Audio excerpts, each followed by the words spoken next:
How to search hotel on Agoda.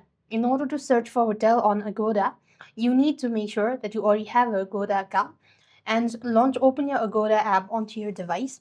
After which you will be taken to the home page, which is gonna look something like this. Here, you could go ahead and select the hotel tab from the top left corner of the screen. There, you want to select the particular country where you actually are looking for hotels. So you could just go ahead and tap on it. You could also use the search map feature, or you could just go ahead and simply type in the name of the country or the location.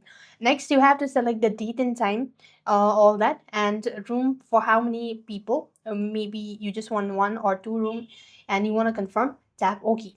Once you've done this, you want to make sure to select the USD type as well, and select search at the bottom. Once you have searched for it, the list of hotels registered in Agoda will be available over here.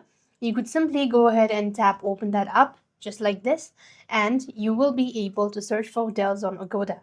And that's how things work. I hope the video was helpful. Make sure to like, share, and subscribe. Thank you for watching. See you in the next video.